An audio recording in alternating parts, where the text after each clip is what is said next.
and he got I've never seen Tim that mad. Like, not even in all the years I've watched him. So that was surreal as because, like, that's the maddest I've ever seen Tim Pool, and it was at me. It was live. Like, he was getting so angry at the point. Like, right after the, like, I, for the life of me, can't understand why the right fixates on Jazz Jennings and Dylan Mulvaney. They will not stop talking about those two people, and it's just like, it's non-stop. And like, I barely know anything about Jazz Jennings. I barely knew anything about Dylan Mulvaney before the right started just non-stop obsessing over her, and it's just one of those things where it's like, why are you saying this? Like, it's like that wasn't even like a prepared moment or anything. I was genuinely in my head and my heart like, do you have any idea? Can you hear yourself right now? You're talking about a stranger, and you're like, this. I don't think she should be allowed to do this because she can no longer feel genital sexual pleasure.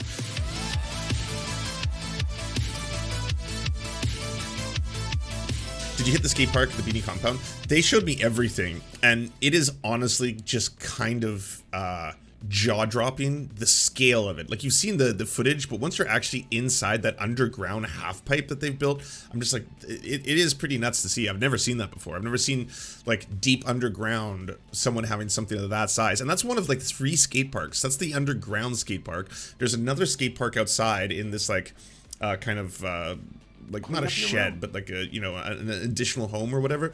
And then there's like outdoor ramps too, that you can go riding on. It's like, it's nuts, the amount of money that goes into that. Congrats to the Bean Machine. Thank you so much, Gnosis. I appreciate it. I appreciate it. I can't wait to get a new apartment and get a puppy. Hell yeah. Oh man, puppies are, they're just the best things in the world. Honestly, they're so incredible. Something tells me that he doesn't skateboard enough to make it worth it. There's a lot of, I think he's got like 30 employees, I want to say, somewhere around there. Like, when I got driven up and you pull up, there's just like this sea of cars, like so many cars in the parking lot. And like, some of them he owns. He's got like a fleet of his own vehicles too, that he gets like people to be drivers for him and stuff. It's nuts. I didn't skate, no, because like I haven't skateboarded in a really long time. I could like, if you were like, hey Lance, would you go skateboarding just like on a sidewalk? I'd be like, yeah, sure. That sounds fun. But if you're like, Lance, do you want to try a half pipe? I'd be like, see, I've never done that before, so I feel trying that for the first time on this, it feels advanced. It feels like I'm not like starting at the beginning, you know, phases of that. Not a question, I just want to say that we watched you on Chris's stream and you did really well. Thank you. Thank you. I'm gonna go through the whole thing. Obviously, I think there were some weak moments on my part, of course, and in the interest of self-improvement, I wanna tackle them and get better at those parts, and not fall into, say, traps, or at least not get led down trap paths. But overall, I was really, really happy with how the second half of the whole thing turned out. And I don't often get to say that because I'm not a debate bro. I'm not a debate lord. I'm not a debatey guy. That's not like, I do have a series of skills, you know, and those skills are like, I'm pretty good at improv. I'm good at comedy. I can do silly voices. I'm good at analyzing media as well. I'm good at both of those, and I'm good at being able to interpret large, vast amounts of, you know, different forms of discussion and discourse. Those are all skills. But no, I'm not in any way, shape a debate lord. I think in large part too, because like, I'm generally a pretty positive person, so it's kind of hard for me to be like confrontational for like 3 hours straight. Yeah, I have a very specific set of skills. But I did fucking work my ass off. Like, I spent the last, I think, almost like 5 days straight in the library, just learning everything I could about gender theory, and trying to, like, you know, beef up my stats in that. I should have beefed up my stats a little bit more in New York self-defense laws, because I didn't know we'd be talking about that for the first like hour. And I also tried my best during that initial, like, you know, 40 minutes not to just get really emotionally furious. And that almost feels like it wasn't bait, but it almost feels like it, because you're just sitting there and like, I'm on the other side of this being like, this infuriates me. And this story actually became more worse since that debate too. Like, more information has come out about it, and yeah, it's like it's pretty much hold on one sec. What did you think about Olay having to leave watching the stream? I didn't know about that. Alayami talked to me afterwards, and she left the Leftist Mafia stream, but then just went to watch the rest of the show with her friend off screen. I think in large part because she's like, you know, gonna say something that may or may not get her in trouble in an online space. Let's just say that, based on you know, what she had been seeing. So there you have it. I didn't last the whole debate either. It's too bad because like the second half of it, I found was when it really hit my stride, especially once we started talking about LGBTQ plus issues, and that's where like there was multiple attempts to derail what I was talking about, like, you know, Lance, I thought there was a trans genocide going on, and then being able to, like, ignore that, and then be like, I don't think in any way, shape, or form there's, like, trans ideology that's infecting kids, and that you can do that. Oh, and I'll be able to tell all of you, I'm trying to get a copy of it, but I did, like, another hour or an hour and a half afterwards for that, like, after hours thing, and it got so weird. It was like Moonlord was going off about, like, I don't know how this came up. Moonlord started talking about like watching porn, and how, like, you know, okay, so this is how it came up. I was straight up to all of them. I was like, you guys are all straight, right? Everyone here is straight. Straight, you're all straight. Straight men, straight cis boys, a bunch of cisheads. All right, cool, yeah, men are men. So do you have to all wake up and watch straight porn just to be able to indoctrinate yourself to stay straight? Do you do that every morning? Or do you just have to watch a whole bunch of, like, or look at pictures of titties and stuff like that and be like, oh, I'm so straight again, oh yeah? Because I don't think you do, because I think you're straight, because you're straight, right? And so you can't be indoctrinated to become less straight. Like, you can't be gayified if you watch, like, hypnotic sissy porn or things like that. It's just not a real thing that can happen. It's not a phenomenon.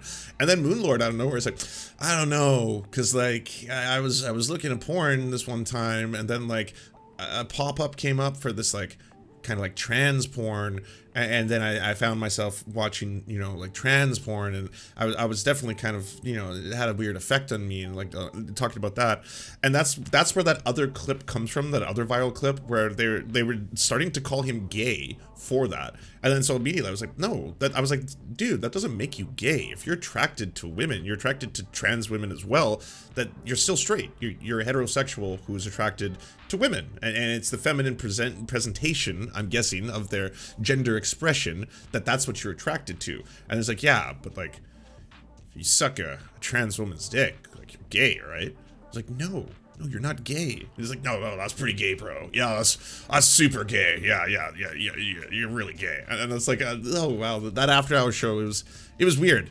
it was weird. So I want a copy of it. I want a copy of it so I can show all of you, because, like, you know, I hope maybe I convince one or two people watching that they're not like poor cisheads. If you suddenly have seen a single, like, trans woman that you were attracted to, and like now you're having all this internal conflict, like, oh god, maybe I'm gay. I was like, that was the stuff that you used to have to worry about in high school, you know, because that was a big trick in high school. In high school they used to do this thing where, like, a friend would, and like this happened to me, and then I, as a, you know, a fucking homophobe myself, did it to other people. They would send you a picture of, like, you know, a very attractive woman, and then you'd be like, dude, do you think she's hot? And be like, oh yeah, she's totally hot, would smash. And then immediately they show you the full photo, and then it's like, you know, she's got a penis, and then all of a sudden it's like, oh, you're gay, bro, you're so gay, F slur, look at this F slur, blah, blah, blah. I'm telling everybody that you thought this was hot. And like, no, please don't, no, God.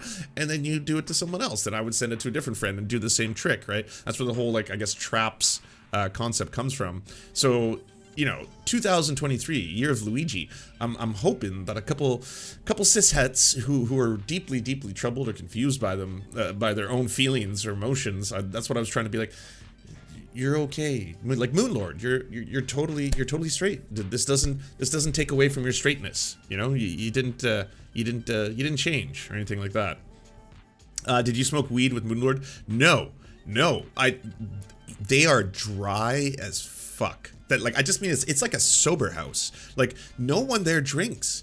Like, they have everything set up. They've got this games room that's just like, it's just like, if you had unlimited money, different people would spend it in different ways. I kept telling them, I was like, you are basically Michael Jackson. I was like, you have built this little, like, fantasy land of your own desires, but for them it's kind of like, emo skateboardy themed, right? Like there's like just tons and tons of skateboards, tons and tons of guns. There's like a giant poker table, a pool table, or billiards table maybe. Like all these band sets. There's multiple band sets in multiple rooms. There's like full drum kits, really expensive looking ones, guitars lining the walls. Other walls are just lined with like different forms of like air rifles or actual rifles or muskets and stuff. It's like endless amounts of money being poured into just like all the toys that Tim Pool wants, you know, non-stop of that. Were you ever scared of him shooting you? No. I'll be honest with you. They were, again, for people that I openly call fascists, and I said that to all of them, by the way. I was like, anything I've said about any of you on the internet, I will say again to your faces. I'm not like trying to be two-faced about this. I'll bring this up, and that's why in the second half of the show that no one got to see, I was bringing up the Club Q shooting because like I couldn't not confront Tim to his face about that, and you know, just straight up saying, I was like, honestly, that was one of the most horrifying you know, statements anyone made after that atrocious attack. And then he doubled down. He didn't back off. He was just straight up like, they were doing grooming. It was grooming. They were grooming, and so I was like, can you define grooming for me? And they gave that whole like, so grooming is when you are indoctrinating children into adult activities for the purpose of making them get into a certain kind of a lifestyle. The quote is, there is glitter that will never be removed because you can't get the stain of the glitter out of the children or something like that. And I was like, no. So the definition of grooming is trying to coerce children into having a sexual relationship with you.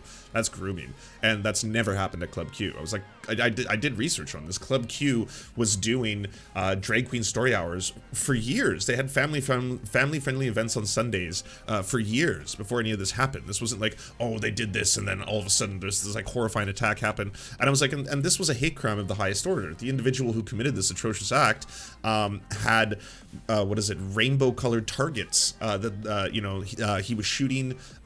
He was known for making tons of homophobic slurs.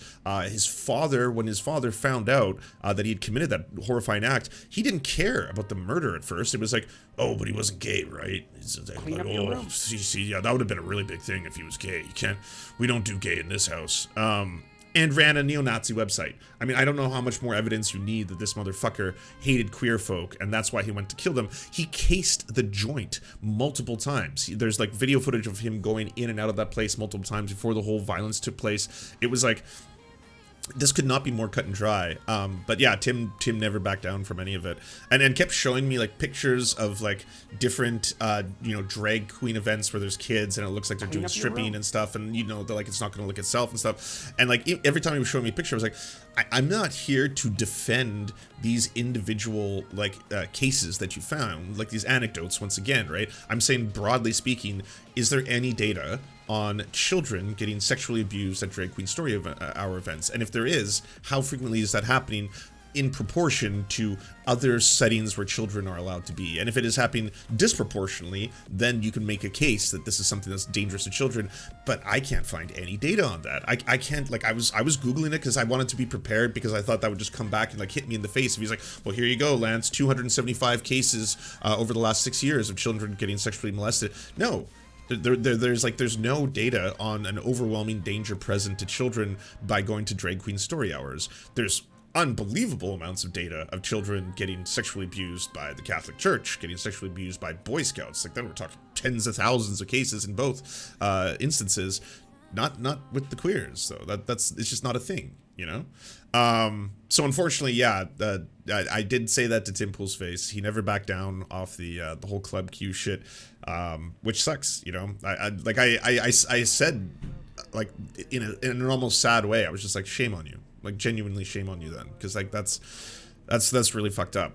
I think, and I stand by this, Moonlord is the key to their humanity. Like, Moonlord, he says so much fucked up shit, but he's also getting programmed daily by, you know, what he sees and the people he hangs out with there. But he was the one who, every single time I would bring something up, you could see it in his face. He would listen, right? Like, he might not agree or might not be ready to agree, but he would always have this look on his face where he was like, you know, not, whereas like Tim was just like, I'm ready to jump, I'm ready to attack, you know, at all times. Yeah, Ian, the long-haired guy, he seems Like he could be the salvation. He like, the problem is if he ever did become the salvation of the whole Beanie Empire, then he'd get kicked out, right? Like his position there is to kind of be the like the funny wacky sidekick to Tim, and to say like, you know, just kind of like wild things on the side. For somebody that's tried to say there's only peer-reviewed studies matter, 90% of what they said were anecdotes. But I also tried to keep saying that. I kept saying like these you're bringing up anecdotes, right? This isn't data, and I like it. It kind of got a little baffling that they didn't want to accept meta studies because and discount meta studies. Like, you have to give me peer-reviewed studies. I was like, this is a collection of 55 peer-reviewed studies. All 55 are peer-reviewed. They are peer-reviewed studies that have been released, and so this is a meta analysis of those peer-reviewed studies. It's like, that's not a peer review. I was like, you can click on the methodology, Cornell University, here's the website. They'll show you the methodology on how they did this. These are all peer-reviewed studies. Here's another collection of peer-reviewed studies. Here's one of 27 peer-reviewed studies that encompasses 7,928 trans people who were interviewed. And again, this one shows this peer-reviewed collection of, this meta collection of peer-reviewed studies shows a less than 1% regret rate. This is a massive, massive amount of data. This one encompasses studies globally, like all around the world. I still have the big book of notes I made for this whole thing. I just want to give you the name of that in case you want to be able to drop that peer-reviewed study, because that one was impressive to see. Oh, here it is. So this one's Regret After Gender Affirmation Surgery, a systematic review and meta-analysis of prevalence. And this one is a meta-study of 27 studies. 7,928 trans patients underwent any type of gender-affirming care. And this one covers Canada, Netherlands, Belgium, UK, Italy, USA, Brazil, Sweden, Singapore, Germany, Norway, Ireland, Serbia. Like, all around the world, you know, studies, peer-reviewed studies. And the meta-analysis shows less than 1%, a less than 1% regret rate. Yeah. Holy hand! I know my handwriting is it's chicken scratch. Obviously, I accept that. It's not discernible to other people, but I can read it. And this may look like chaos. This may look like a page of absolute chaos. But to me, this is how my ADHD rattled brain can find information much more quick, because I know exactly where to look. Even though it's like, you know how some people have those super messy rooms, and you walk in, you're like, oh god, and then you're like, oh, I could find any specific item for you right now anywhere. Like, do you want to know where that, like, the thumbtack is? It's buried under there, under the sandwiches, you know, kind of stuff. I can read that. Okay, good. Okay, was Moonlord flattered to be Moonlord? He loves it. He's like, he was as soon as he saw me. Okay, so Moonlord just genuinely, I think, likes me as a person. Like, when he saw me, he's like, Lance! Like, he walked into the room. Like, okay, I'm gonna have to give you all a fucking a rundown of the experience prior to Moonlord walking in. You get driven, and both chauffeurs, because there was two different drivers, both of them are genuinely the nicest people in the world, and I might not agree with them at all politically, but they are so friendly. The first one who picked me up from the airport, we had to speak, we had a conversation for like 46 minutes, and it started with him saying that, like, trans children are getting mutilated by the Democratic Party, and this is why he hates Joe Biden and can never trust Joe Biden, and like, just, you know, fucking blah, blah, blah. After 40 minutes, I had him way more pro-trans rights. Like, he was like, well, I mean, if what you're saying is true, there's a less than 5% regret rate. Yeah, I mean, if that was the case, he's like, I was told it was 85% regret. And he's like, and that's what the data and the study show, 85%. So he's like, I just thought that this was a cruel thing to do to kids. But if it is less than 5, yeah, I mean, then it shouldn't be any of our business. And then he thanked me so much. Like, when he dropped me off, he was just like, and this was just also, I'm saying this story because it was a wholesome moment. He was like, that's one of the best conversations I've ever had. I'll be honest with you, like, especially with the leftist. He's like, because I think more than anything, you weren't calling me a Nazi and a bigot, and like, you were listening to me, and he's like, and that meant a lot, and he's like, and that made me want to listen to you. And so, yeah, he's like, I feel like we made, you know, like a lot of progress in terms of like trying to figure each other out. And I was like, yeah, absolutely. I thought it was a delightful conversation myself. I also do have some cis privilege, because like some of the things you were saying, if I was trans, I think justifiably I might want to, you know, run the car off the road or something like that. Like, it's quite insulting the way you were wording and phrasing everything. But yes, I was not immediately like, oh, you can't say that. Oh, you can't use that word. Oh no. Oh God, that's deeply offensive. No. I was like, I want to see why do you feel the way you do? Turns out this person was also incredibly like progressive, like has an actual trans friend, has a friend who is intersex, has a friend, has a pair of friends who are lesbians, like not the things you would have expected for one of Tim Pool's personal like chauffeurs. And so that was really neat. The next day you get picked up, you get taken to the compound, and then there's these giant signs, like billboard sized signs that are like, no entry, trespassing is illegal or something like that. And then the next one is like, if you cross past this point, you will be recorded. Everything is recorded, audio and video, because everything is. There's cameras apparently in every room, on every corner of the property. It's like, it is decked out in cameras. And then you pull up and there's just like a sea of cars, like so many different motor vehicles, just like and like they're all nice. I think like half of them are Tim's. They're like Lexus's modern, like 2021 models and stuff like that, from like all the employees who live there. And then there's a whole bunch of people who work there and they do different things. There's like, he has a chicken handler, like like it's a woman whose like specialty is in hatchlings and chicks and stuff like that. And she's the one who like, helps the whole chicken farm. They have so many chickens. It's like the most chickens I've seen outside of like, I don't know, a zoo or something like that. It's like this enormous chicken pen. And they do seem to treat the chickens exceptionally well. I'm not going to talk shit about that. The chicken handler, she's a professional, and like that is what it is. And then, oh shit! Hi friend, Thought Slime. Very good to see you. Can everyone go to twitch.tv/ThoughtSlime and give Thought Slime a follow back? Hi Mildred. I'm just currently explaining the first-hand POV experience of being on the actual Beanie compounds, like setting foot in the Beanie Dome. But yeah, everyone, please go to twitch.tv/ThoughtSlime. Give ThoughtSlime a follow back. It's wonderful to see you. Did you mention Weedlord or Tim's sister or father? No, I didn't do that because I didn't want to bring up. I thought that would be like, it would be in poor taste to be like, your sister has reached out to me and your dad's made videos about you and they're not happy. So, I didn't bring up that at all. I never saw Chris. I thought I would see Chris, his brother, but Chris Poole wasn't there.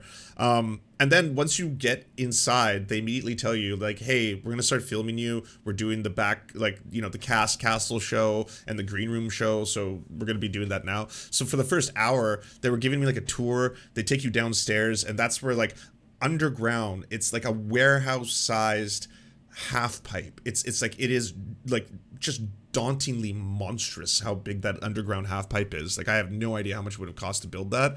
And it's like, it's really, really nice. It has a basketball hoop in the middle for people who are actually skilled enough to be able to like skateboard back and forth and like try to shoot hoops and stuff. So many toys, so much stuff, like an entire playroom that had like a bar, but they don't drink is the weird thing. It's like, it's a very dry house.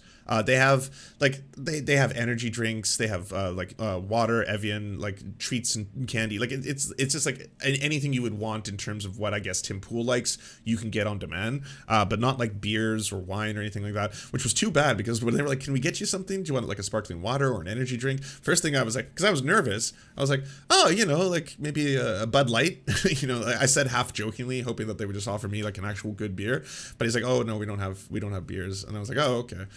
Well, I guess we're gonna do this sober then. Here we go. This is gonna be wild. And after that first hour of waiting, they then like announce like, "Are you ready?" And I was like, "Ready for what?" It's like, "Ready to go upstairs," because you're not allowed to go upstairs until I guess they're ready for you.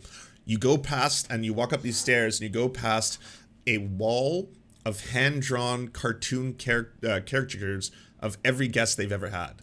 Like every single one, just like the walls and walls lined with like there's Lauren Southern, there's Steve Bannon, there's Vosh, there's Destiny, there's like all these different people, all like cartooned out, and then you start going up these stairs, and then you get like this. It felt like a Halloween house or something. You get to the stairwell where it's dark, like all the lights are off, but the stairwell's lit with these like blue little like lights on the side, and I started immediately hearing rock music, like someone just like jamming on a guitar. I was like, and you're like, whoa, this is kind of wild. What's about to happen to me? And that's Tim. That's Tim Pool jamming out. So you hear the music, you hear the rock music, you get up the stairs, And then you turn to left corner, and there's Tim inside the studio, the room you all know, just like jamming out in the corner. And I was like, oh my god, that's Tim Pool. It's the first time I've ever seen Tim Pool in person, and he's like playing a guitar. I don't know if this is what happens to everybody. If this is like a ceremony that they did. Like that's what I thought. I was thinking like this is like some weird ceremony beforehand where it's like, are you ready, Lance? We're going up the stairs now. Like okay, and then as soon as you get to those blue stairs, like, is he good at guitar? Yep. He's not like he doesn't shred like outrageously well, but like he's good at guitar. He's a really good skateboarder. I can't throw shade at him for those two things. And then immediately he's like, hey, we shake hands, blah blah blah. He offers me once again an energy drink or a water, and that's where he gave me one of these. Like, oh, do you want some chocolate? And I was like, oh shit, this is the anti-woke chocolate, right? This is the one. It's funny, the anti-woke ones. As soon as I saw the piles, because he's got like piles of like the she, hers, and the he, hims. Immediately I was like, oh damn, this stuff is woke as fuck. Look at all these pronouns. Didn't know you had all this woke chocolate. He's like, no, it's not woke. It's not woke, dude. One of them is for guys. He, him. It's got nuts. It's got nuts. Now the other one's for women. She, her. I was like, well, yeah, but like, if you're trans, you could still have either one in either direction. I don't understand. Either way, sure, let's do this.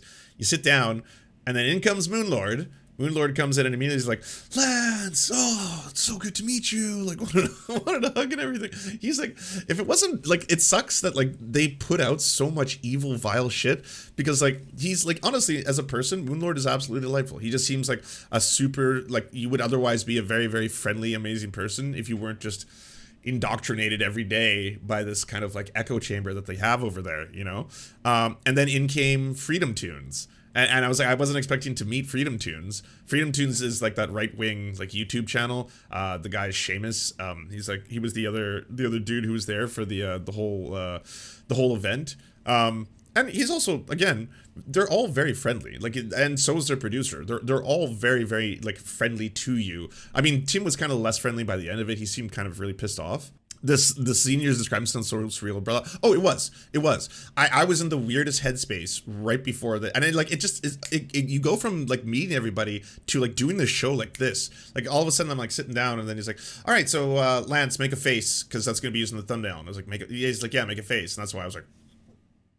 So if you saw a weird face of me on the thumbnail, that was me making that intentionally. They didn't crop that out and choose a weird picture of me. That was my choice. And then it's like, okay, we're going live. And like, I guess they do this every single day. So they're just like, they're so fast on the draw. It's like 5, 4, 3, 2, 1. And then Amina's like, all right, my friends. And then you're like, holy shit, we're doing it live. We're live on the Tim Pool show. This is wild. And then, yeah, I mean, was it tough? Yeah, obviously. I mean, I think a ton of the shit that we were talking about is stuff that obviously, like, I was trying my hardest, because you know how emotional or just like excited I can get in one direction or another. Like, either if I'm getting mad, I'm gonna start getting loud and mad, or if I'm happy, I'm going, kind of like that. I was like, I gotta try and temper myself a lot, even though we're talking about things that are genuinely infuriating to me, right? Whether it was like talking right away about the basic killing of a poor homeless black person in a New York subway station. Didn't know that was going to be the opener, and that's right out of the gates where we went. Going from that into the abortion part, which I think was probably, like, I know that's the viral clip that's going around right now by everyone who like hates me, is that clip of the abortion part, and it's being clipped in one way or another where it's like they're either saying that Lance wants pregnant women to do crystal meth, or Lance is suddenly pro-life because he's not going to let pregnant women do crystal meth. But like that section, which I do agree is like the weakest section that I had, it was so frustrating because of how masturbatory it was. And it just like, it went in circles. Like, how do you define birth? And it's like, birth when a woman pushes the baby out of her body or can be removed from a C-section. But yeah, that's birth. It's like, yeah, so why can't we at 9 months take the baby out and just keep it? Like make it viable, like, because otherwise women will kill. And I was like, but this doesn't, like, this is a made up nonsense scenario that I don't think applies to the real world. This doesn't happen on a regular basis. There's not women in the 9th month of pregnancy on a regular basis being like, you know what, I'm bored. I don't want to do this anymore. Yeah, abortion, please. Time for that. Like, no, it's a horrifying tragedy. Most likely, it's a medical complication that will endanger the mother's life, and that's why it happens. That's like that, and it happens less than like 2% of all abortions are done past what is it, like the 7th month? It's like the reality of this is just absolutely nuts. And like, yeah, it's Tim Pool trying to bait me into like, okay, well, you're gonna sound really bad either way. If you say right now that it's okay for pregnant women to do crystal meth, that's really bad on you. If you say not, that means that women, it's not their body, their choice. So what is it? Do they have the ability or do they not? And in the same vein that we were talking about how, women having an abortion in the 9th month, I was like, morally, personally, I don't think it's right to have an abortion in the 9th month, but I still think that a woman has the ability to choose that. Morally, I don't think it's right for a woman to drink excessive amounts of alcohol when she's pregnant, but it's still her body at the end of the day in both cases. And like, you can't look too far into the past before that was actually something that was really normalized. Like, it used to be smoking cigarettes while pregnant was something advised by doctors. And same thing with like, oh yes, a single couple glasses of Chardonnay at the end of the night can't be too bad for a fetus. Go about your day, my dear. That kind of stuff. My biggest regret when it came to that abortion part, and this is like something I was kicking myself afterwards, is I should have said, Tim, you don't drink, right? And him being like, yeah, not really. I'd be like, well, that means you've got 2 beautiful, viable kidneys inside your body right now. One of those could save someone's life. One of those 2 kidneys, if we took it out, we could use it to save someone's life. You could choose whether or not you wanted to right now to save someone's life by donating one of your kidneys. Should the state have the ability to force you to do that? Should the state have the ability to step in and then forcibly remove one of your kidneys because it could save life? I think at that point, like, I think even Tim would be like, well, no, I don't want that, but they're not the same. But we're not talking about those are totally different things. You're this is apples and kidneys. He 100% would let you finish that. Yeah, I know that, but like, like, it's one of those moments where you just like, you kick yourself afterwards. You're like, oh fuck, I should have said that. Why didn't I say it? Oh, that makes me mad. But then once we finally got into like the Bud Light, into gender theory and trans issues, that's where like I was actually having a really good time at that moment, just because I was like, I was really happy with not falling into any of like the endless traps that they were trying to bait me with, or Tim like, bringing up like the left-handed chart and all that kind of stuff, and then having him immediately be like, well, I thought there was a trans genocide. Is there not a trans genocide? If all these increases in the amount of people who are apparently LGBTQ plus means that there can't be genociding, right? And like not taking any of that bait and just going like, I don't think that there's a media indoctrination trying to turn people trans. That whole part. The weird comment, hell fucking yeah. You gave Tim way too much credit. He specifically said you to never agree. Oh, of course. And he got I've never seen Tim that mad. Like, not even in all the years I've watched him. So that was surreal as fuck. Because, like, that's the maddest I've ever seen Tim Pool. And it was at me. It was live. Like, he was getting so angry at the point. Like, right after I, for the life of me, can't understand why the right fixates on Jazz Jennings and Dylan Mulvaney. They will not stop talking about those 2 people. And it's just like, it's non-stop. And like, I barely know anything about Jazz Jennings. I barely knew anything about Dylan Mulvaney before the right started just non-stop obsessing over her. And it's just one of those things where it's like, why are you saying this? Like, it's like that wasn't even like a prepared moment or anything. I was genuinely in my head and my heart like, do you have any idea? Can you hear yourself right now? You're talking about a stranger and you're like, this. I don't think that she should be allowed to do this because she can no longer feel genital sexual pleasure. And like, I didn't want to go down the road of like, well, how would you know that? Because like, that's not a known thing about, trans women who get bottom surgery. They can still experience sexual pleasure. That's like one of the reasons why that like particular surgical procedure is considered so groundbreaking in a lot of ways. And so like,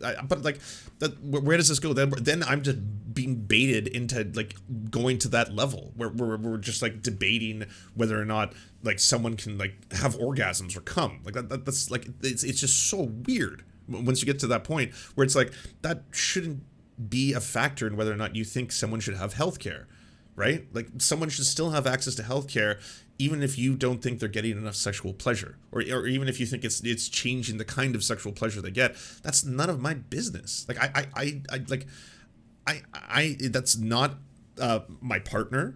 That's not me. So it's like the consent meme, you know? It feels like I consent, I don't. You know, like it's not someone I'm consensually having sex with, and it's not me. So that really isn't my business. It is insofar as talking about that. And then after that point, there like.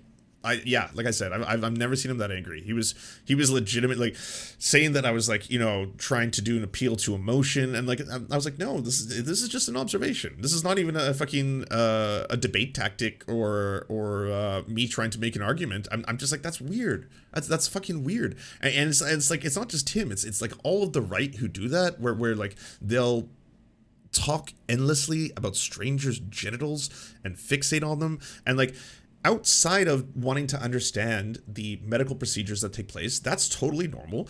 Wanting to understand how exactly someone is capable of transforming, someone who at one point had a functional penis into, a vagina or a vaginal canal, and one that can feel pleasure. Like wanting to understand the science or the procedure, that's totally different than speculating on complete strangers and whether or not, and just trying to morally justify whether it's okay to let them have healthcare based on that principle. Like it's so strange. As an American, we really care about that shit. It's why birth control isn't covered in HMO, but Viagra is. There's that would have been a good point, right? I never even got to bring up the fact that, like, when we were talking about, did I say this when we were talking about Lupron, where they were like, Lupron can render you sterile or whatever, and I was like, well, one of the side effects of Viagra is death. Like, you're not going to stop allowing people to have Viagra just because some old people who may have, may be prone to having strokes or heart attacks or whatever, it increases the chances of them having a stroke or heart attack dramatically and can kill them. I mean, that's a known side effect. Yes, you did? Oh, okay. All right. Well, that makes me happy. I think you forgot. Tim Pool started talking about how men and women need different medication doses and how medicine affects them differently, how you can't change it with HRT. You didn't push back. Did you know that HRT actually does change how your metabolism works and how medications affect you? It's one of the reasons inclusion is essential in medical care. I guess I should have pushed back more on that one too. It is a completely valid point to say that there's different. Well, thank you on Ryland. Sorry, I gotta keep thanking people. I missed some of these. On the Ryland, I have to go, unfortunately, but I'm grateful for what you do. Thank you so much. I really appreciate that. Thank you for the 550 biddies. Thought Slime, thank you so much for the rain party of 31. X Dead Fresh, thank you. I want you to know that I'm a straight man, but watching you on Tim Pool was the first time I was turned on by a man. Oh, damn, that is a good sub comment. Hell yeah. Prong 999, oh my goodness, thank you. Swirly Curly, thank you as well. Neum Reagan, thank you for the 499. Lance, oh my god, you're back home. How was your visit to the States? How was Mini Tim Pool? First off, by the way, I love visiting the US. I love Americans. I do genuinely have a lot of fun every single time I go. I've never been to Maryland before. I didn't get to go to Baltimore, which I probably would have had more fun exploring, because where I was, I walked the day of for an hour, just like trying to do, is there anything to see? And it was just all farmland. It was like, and it was all beautiful, and it's all very, very clean and everything. But it was just like fields and silos and stuff like that. Oh, and a Roy Rogers. Got to try Roy Rogers for the very first time. Never had a Roy Rogers food experience. They spelt my name wrong. I told them it was Lance, but they spelt it Lank. Like they forgot the E. Like Lank. I don't think that's the name. Is anyone called Lank? Well, either way, I got to do that. Did I get to visit DC? No, I wouldn't. How would you compare Tim Pool versus Lauren Southern? Oh, obviously way better with Tim Pool.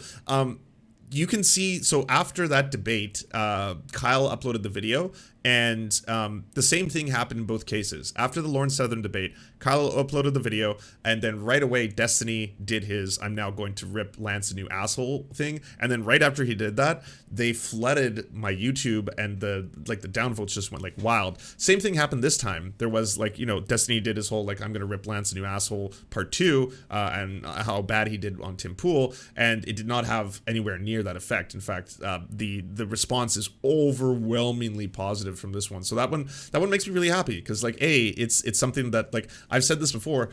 I'm not a debate bro. That's not my scene. I'm not like constantly being like, I can't wait to debate the next one. Now I'm gonna take down fucking Ben Shapiro, and after Ben Shapiro, I'm gonna go after Michael Knowles, and after Michael Knowles, I'm going after Matt Walsh. I'm gonna destroy all like that's not my like my passion, to say the least. But I do, and I stand by this. I do take what I do, especially advocacy for like LGBTQ plus issues, really seriously. It means a lot to me. It's like it's near and dear, and that's not just because I happen to be part of the rainbow as well.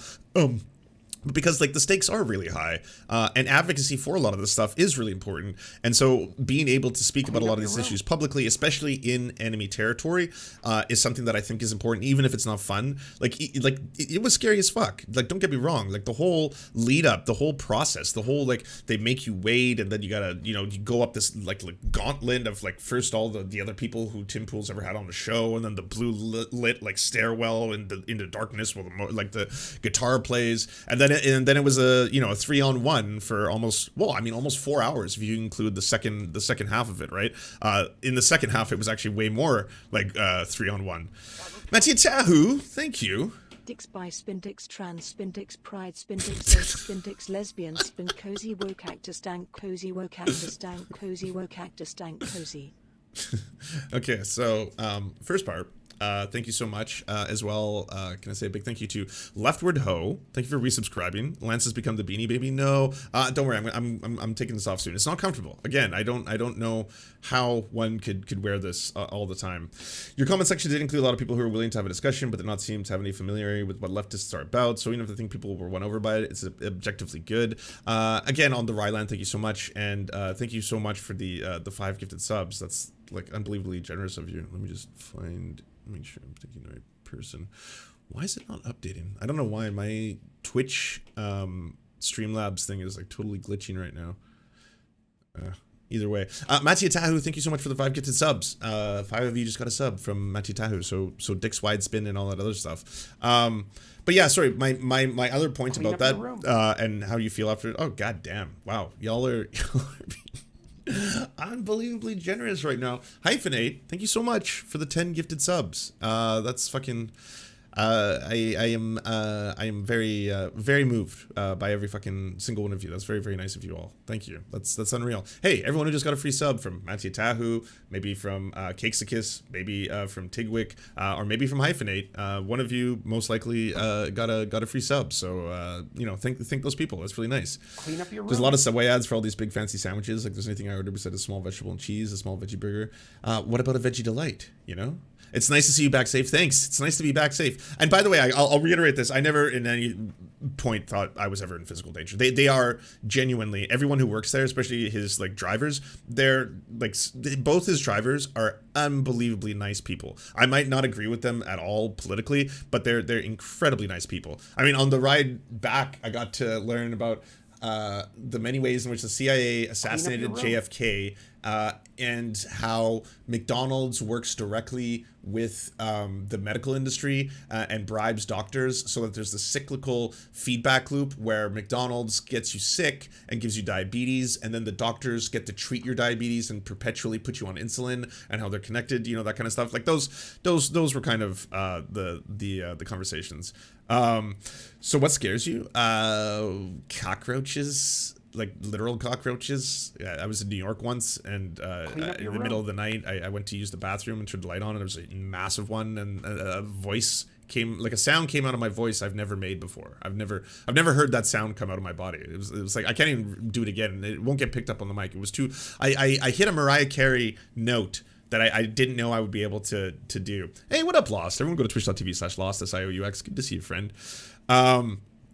But yeah, sorry, I just want to finish that one last point. I do take advocacy for LGBTQ plus stuff very seriously, and I do believe that people on the internet, you can't like 24/7 talk about things and then not be able to actually verbally express them or back them up in like a real scenario. So like that's the reason why I'm not, again, not a debate bro, not a debate lord, none of those things. Don't have any desire to just debate someone every single day of every single show that I do. But when like there is an opportunity, especially the one that I had where there's like there was 40,000 people watching the whole thing live, and hundreds of thousands of more people watching all of the videos that are being put up by, the Quartering, Majority Report, Rational National, all this kind of stuff. So yeah, I did want to do a lot better when it came to that kind of stuff. So spent a lot of hours trying to prep, and that's why this notebook full of chicken scratch is filled with so much data, because I wanted to be able to talk about it. Oh, and I never got to say this on the stream, but like the coolest thing when I was doing research on all this that I found out that I hadn't really wrapped my head around was just the idea that, like, when the gametes, both the sperm and the egg of human beings, they combine, and the pairing of chromosomes, the 23rd chromosome is going to be either XX or XY typically, although it can be other things.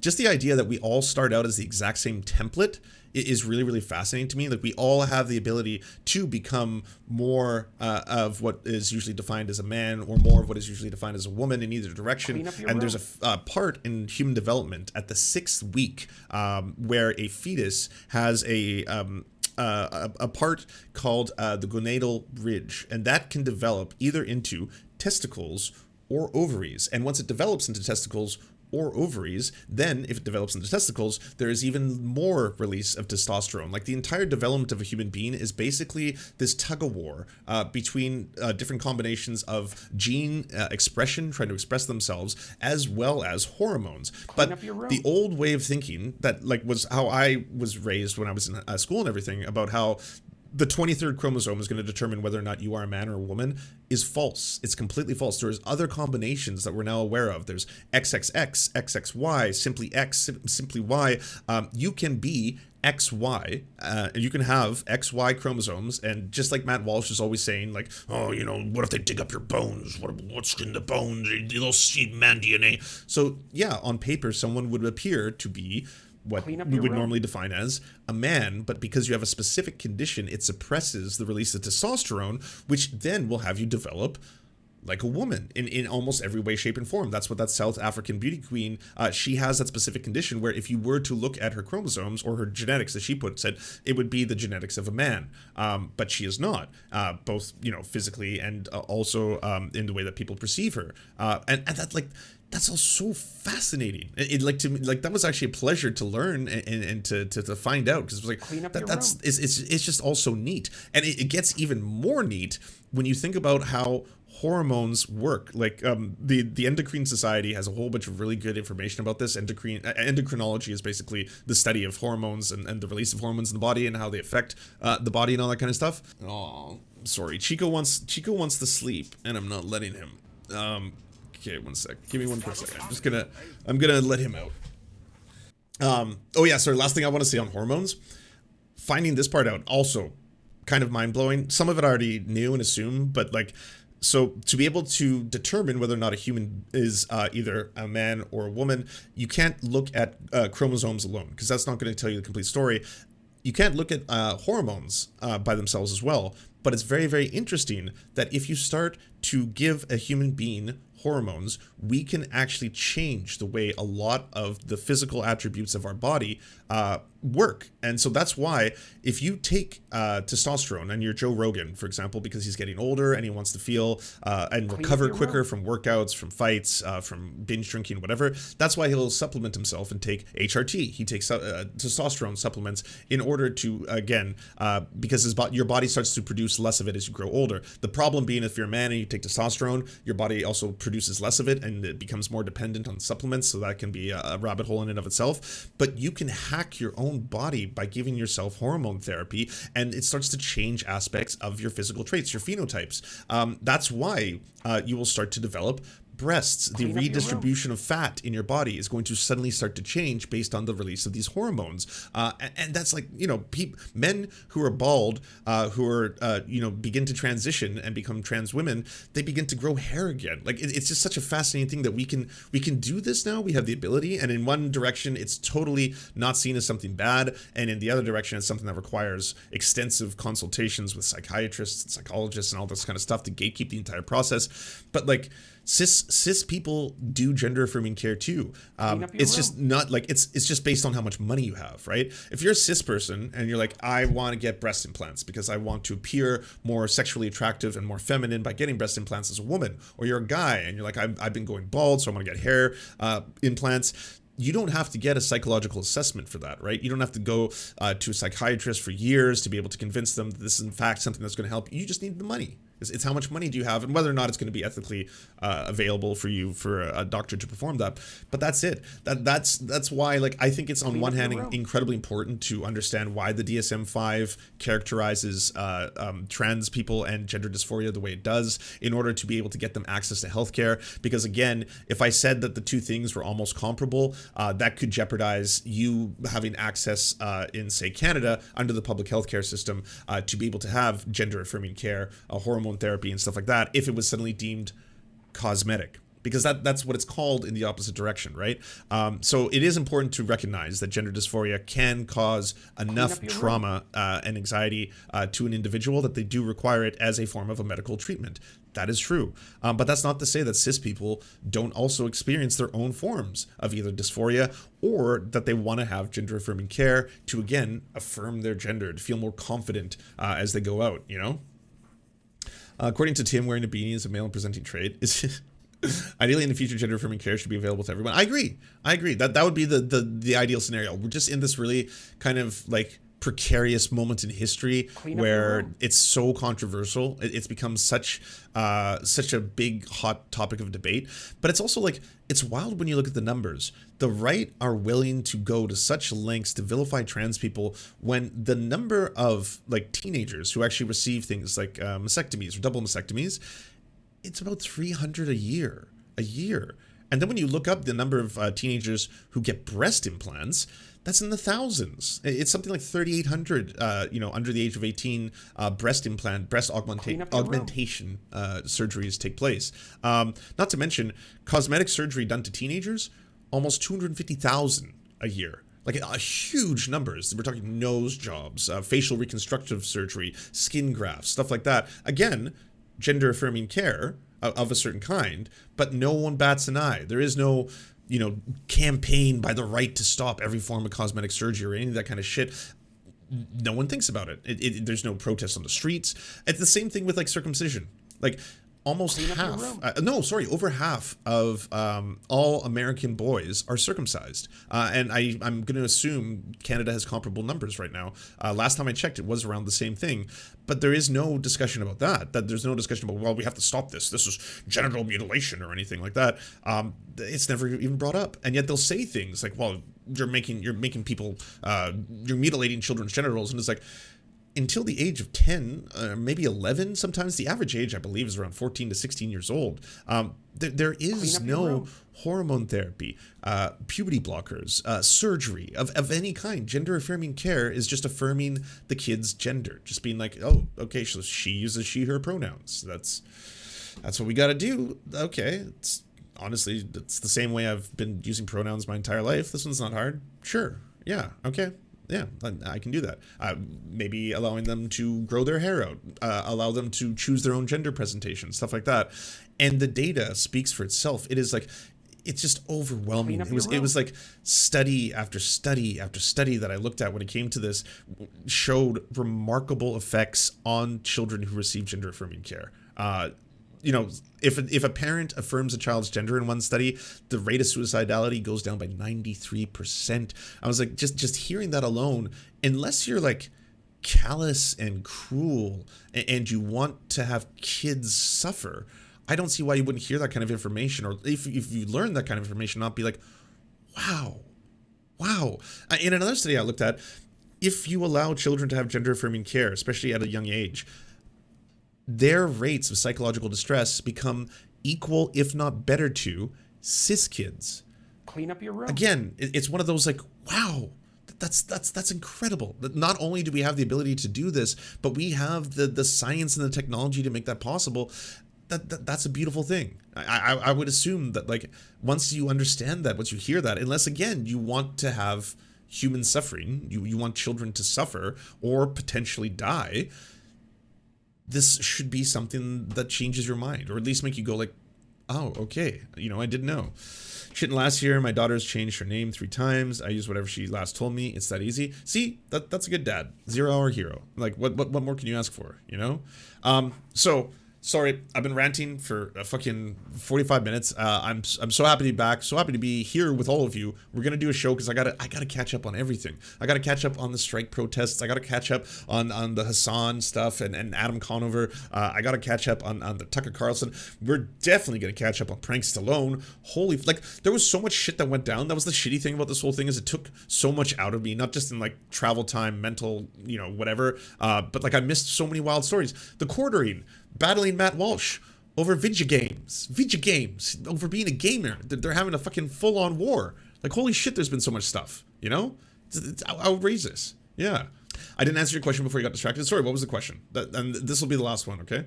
Tim told you that an alien looking at his channel will not think that he's conservative. I went and checked both of his channels, and these are real world titles from last month. Children should work. No flaming hot Cheetos under communism. Dylan Mulvaney is a symptom of the rat utopia experiment.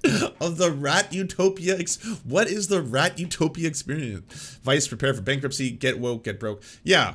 I mean, I know that he pulled up that thing that shows that, like, his audience identifies mostly as centrist. But, like, when you pull up the Daily Mail from that same website that analyzes where the political spectrum lands, that's his primary source. His number one source is the Daily Mail. He uses the Daily Mail more than any other source. It's far right. That's where that same thing, like, measures. So I don't know where he got the fact that his audience, like, and again, I think that's kind of skewed because, like, him being like, a lot of my fans are libertarians. I'm sure, like, the libertarians, anarcho-capitalists, a whole blend of things. But those people most likely are going to skew more to the right. Like, libertarians, for the large part, they're kind of usually right-wingers who like doing drugs, you know, at the end of the day. He didn't say mostly centrist. He said mostly libertarian, which is another word for conservative. Well, they're conservatives who like doing drugs. Oh, and lowering the age of consent. Don't forget about that one. Yeah, there's that whole thing. Do you enjoy the Serfs but prefer not to have to use your eyeballs? Many are saying this. Well, we've got the solution for you. It's the Serf Times in podcast form. Available on most major podcasting networks now. If you enjoy it, please consider leaving a good review and feedback because it really helps the show out, apparently, and it's free, just like the podcast. To our gods, Xander Corvus and Peyton L. Juste, we shall spend many a generations building mighty cathedrals in your honor. To our monarch, Tom Spiker, we are but your oafish jesters, here to offer you a laugh at any opportunity.